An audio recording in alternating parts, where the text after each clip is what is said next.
dëshira e madhe që secili prej neve ta lidh zemrën e tij me Allahun subhanahu wa taala.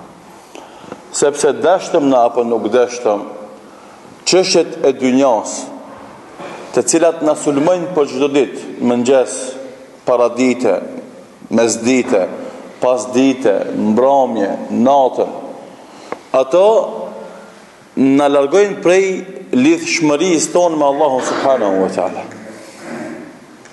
Punët e dynjas, familja, fëmijët, të gjitha këto angazhime, dashtëm na apo nuk dashtëm, bëhen sebeb me haru Allahun subhanahu wa taala. Andaj jo rastisht pejgamberi sallallahu alaihi wasallam na ka mësuar disa dhikra përmendje të Allahut dhul xhelal, të cilat na kthejnë prap. Sado që na humbemi, sado që na largohemi, ato neve na kthejnë prap te Allahu subhanahu wa taala. Për tyre është dhikri i mëngjesit edhe mbrëmjes.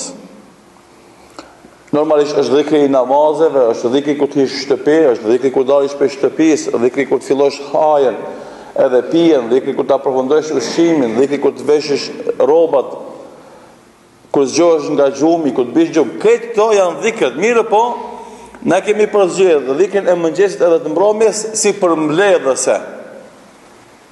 Se ndoshta s'mundesh ti në çdo hap me qenë aq i vëmendshëm edhe i kujdesshëm me përmend Allahun xhelal, spaku mëngjes pas namazit sabahut, edhe në mbrëmje pas i qeninjas se pas akşamit, ulesh ta përmendesh Allahun subhanahu wa taala me ato dhikre që janë të përmbledhura të libri i vogël madhësi, mirë po i madh, shumë i madh me vlerë dhe peshë në jetën e muslimanit, buroja e muslimanit.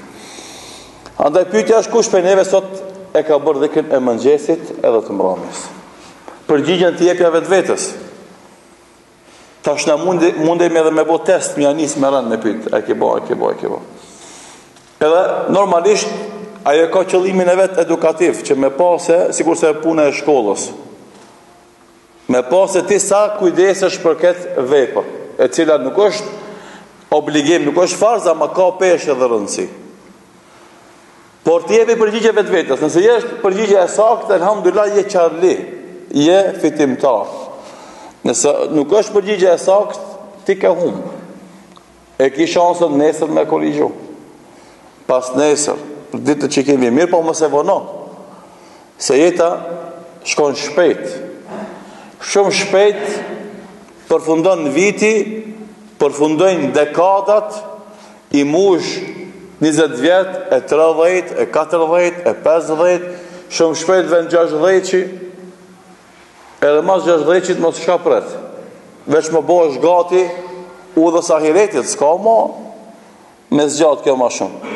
Edhe andaj, na që jemi tri, nëse tash edukohemi në këtë ibadet, në mbetet edhe në pleqëri, insha Allahu ta'ala.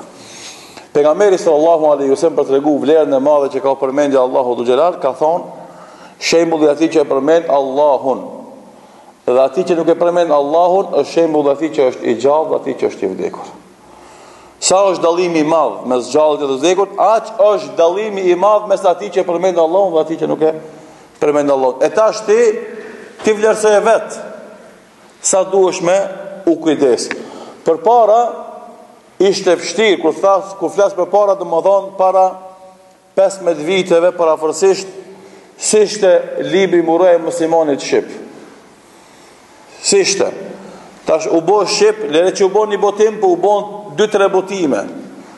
Po pas kësaj, tash edhe malet se kjo, kur dullën smartfonat, telefonat e menqur, u bo në programe, aplikacione.